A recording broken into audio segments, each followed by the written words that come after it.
So Scrap Mechanic Survival is finally here. It is great, it is amazing, I love it very much, but it does have one big problem. There is no tutorial whatsoever. And since this is a creative game, there is like no real way to tell you, you must do this, this, this, and this. I'm gonna give you a couple of tips that you should keep in mind for your first hour or so of playing Scrap Mechanic Survival. I hope it makes your life a little bit easier, and let's just get to the point. So when you spawn into the world, you will be next to a burning wreckage. There are a few things you want to keep in mind over here. You probably don't want to settle here, because who wants to be next to a burning spaceship? In nearby, there is a little lake, and this lake is always here. Again, the world of Scrap Mechanic is procedurally generated, but there are some tiles that are always exactly the same. There's a little lake here, and there's a little shack. Has a little farming tutorial that tells you how to actually farm things.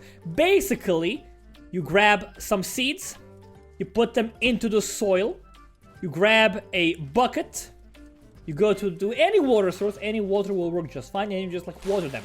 You can add fertilizer, and fertilizer does speed up the rate at which these things grow, but you don't have to. They will grow without fertilizer. One thing to keep in mind is that if you plant too many of these, there is a chance robots will come to attack you at midnight. So early on, I suggest you only plant 3, 4, or 5 at a time, just enough to keep you running. And also, I suggest you don't actually make your base here. I suggest you try and, find a place where you would love to stay. So what I will suggest here is take the soil bags and take these seeds, potentially also take some of these materials as well so you can build up your base. And also I would suggest you take this wheel. It's not very good, but it's better than nothing. It's gonna come in handy real soon. So we're back at the ship. We're actually gonna go inside the ship here, and it's on fire. You can actually extinguish the fire if you want to. There's a couple more items here that could prove to be handy. You can actually see the numbers on them. There's some fuel in here, which is very, very useful. There also is a locker. And this is basically a beginning container. You can take that and put it on a car to have extra slots. Also, I like having the radio because you get some nice music from it, and I think it's a little bit more enjoyable than just living in silence. You can actually extinguish the entire spaceship and loot more things, but I don't think anything is really that important, so we're gonna just ignore it for now. So the next thing you want to do is you actually want to look towards this crater. There is a building over there. That's going to be the first building we're going to loot. But before we do any of that, we want to actually go find a burning tree, and you want to chop down that burning tree. That will give you some ember. This is a resource that is used in making metal items, and you can usually find ember in burning biomes, but they are not that common, and there's always some ember right around your ship. So I think it's a good idea to just pick up a couple, just so you have an easier time once you start settling. If you find this video useful, leave a like, and if you have any other tips for other players, please leave a comment.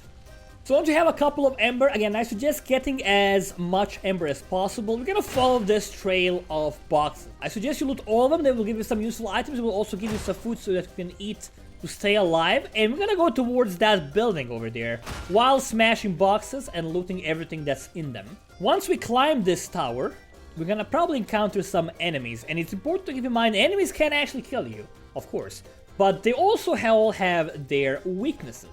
These bots over here, if you just kill them quickly enough, they will not get a chance to attack you whatsoever. They die in 3 hits. Very, very simple and easy. Over here, we will also find some scrap metal. Now, we definitely want to take this. You usually get this from killing yellow robots, but for now, we are fairly lucky to have some of these over here. I suggest you refine all of these. It does take quite a bit of time, but you will need scrap metal to do various other things in the future. Keep in mind, there also is a battery over here. We can actually take this battery and take it all the way back to our ship, so we can actually make some vehicles. I don't think that is the right option for us, though.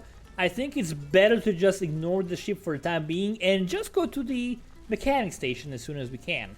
Remember, you can actually climb this structure, can loot all the chests, and also you can build up a little staircase for you to get higher. I will not do that right now, but that's something to keep in mind. If you want to get all the loot, always remember you can actually build blocks wherever. So that's something you should probably consider. So now we have climbed the top of the tower, we have a really good vantage point. Ideally, you want to look for a mechanic station. It is a building with a big wrench. Unfortunately, I don't see one from here. Again, the world is procedurally generated from here on, but I do see a road, and I will try and follow that road because mechanic stations are found on the road. So if you go and follow it, we will find a mechanic station and we can start building stuff there.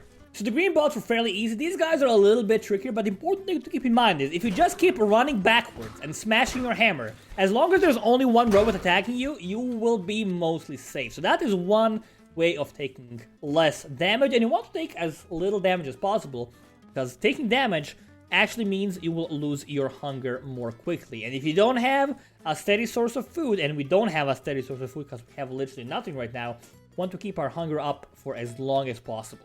While wandering the roads, you will very likely encounter one of these little camps. I suggest, again, kill all the enemies. You know how to fight them by now. I suggest you loot them for food and for resources.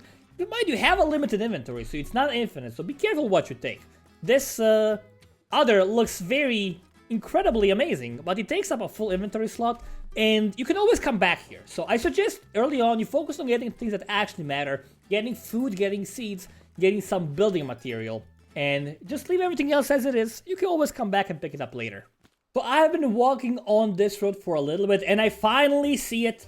The mechanic station is right ahead of us. That's going to be our first very short base of operations. You can, of course, make a permanent base right next to the mechanic station. That is not a bad idea.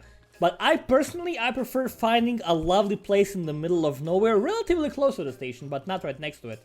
And, you know, building my own base instead of moving in. But moving into this place, it is a perfectly valid option, especially if you don't want to, you know, meticulously build your own handcrafted base.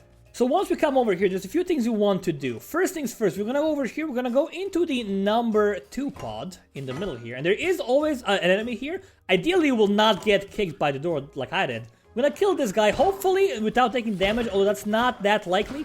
Because we can't really run backwards because of the door. It's okay though, we did it.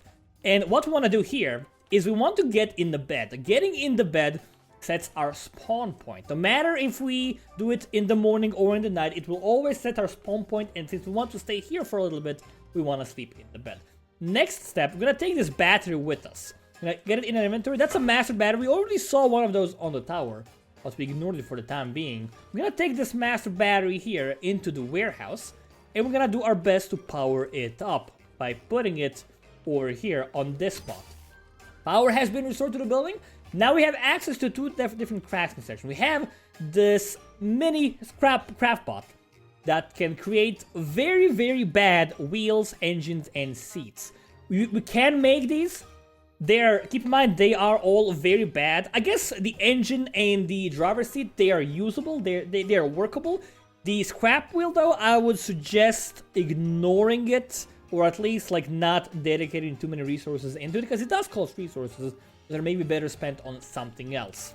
Now, other than that craft bot down there, we also unlock the mechanic station over here. Here we can build an actual proper craft bot that has a lot more items to offer. This thing is the heart of your base. Once you build this, you want to carry it with you. Hopefully you have enough resources to actually make it. If you do not, I suggest you go loot some more, because you cannot do anything without this guy over here. We're gonna ignore all the other crafting stations for the time being. The second one you probably want to make is the refine bot and the resource collector, but again, you cannot even make these without making the craft bot first, because you have to get metal, and the only way to get metal is via the craft bot, so we can just safely ignore those for now. One more thing I suggest doing here is actually going to this side of the mechanic station, and there is an actual working wheel here. It's only one, but that means that's one less wheel you have to craft, and it is an actually good wheel, unlike the scrap wheels that we have from before. So that is something very important to keep in mind. So from here now, the world is basically your oyster. It is up to you to choose where to settle. It is up to you to choose what to build. Some things to keep in mind is there are several other pre-made structures on the map. One of the more important ones is the packing station, which is also near the road, and near the packing station there is always a merchant that is hiding within some cliffs. So if you find a packing station, and again, the packing station will be on the road, make sure to look around and to try to find some cliffs, and there will be an entrance somewhere with a bunch of signs that basically say, hey dude, keep out. You go there, you can talk to a merchant where you can buy some cool stuff. We are fairly lucky on this map. Our packing station is right near the mechanic station that's on the hill over there, which is there. And you can see that to the left of it, there is a very specific looking mountain. That is the shop. It does not look like the shop, but if you go over there, there will be a secret entrance, and you can go in there and talk to the merchant.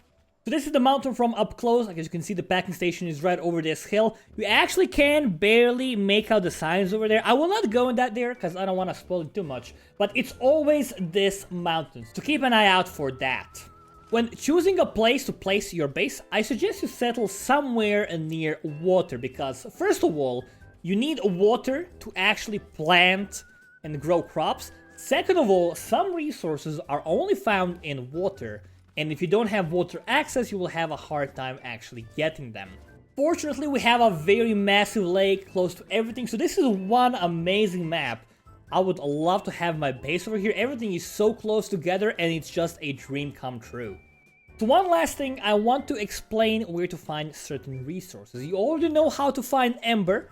If you go underwater, you will find various gas pods. They look like this. You can go over to these, you can just pick them up. That is how you get gasoline. Combining 5 of those allows you to actually get gas to power your vehicles. Also, something to keep in mind are these shells. Whenever you see these shells, make sure to smash them. That is how you get clams, and 3 clams make 1 glue. Glue is required for many very useful items, so it's always good to have quite a lot of it handy. Another useful resource is honey. You can find it on these gray rocks. You just smash the honey, the bees will not attack you, they are fairly peaceful. You pick up the beeswax, and you can use the beeswax to make wheels. So it's one of the most useful items, I feel, because every creation you make will probably have wheels, you know? So whenever you see some honey, make sure to smash it and get that beeswax. And the last very important item that you want to look for is cotton. Cotton looks like popcorn from a distance. It is very important. It is how you make, for example, seats. You can also make some tiles from it.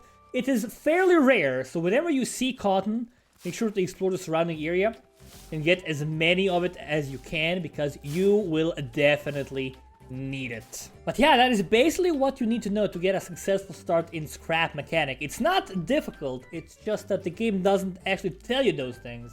And that's why I'm here, to tell you those things instead of the game. But yeah, I'm gonna just end this one here. Thank you all so much for watching. My name has been Twisted from HoneyBunnyGames. Now we'll see you next time.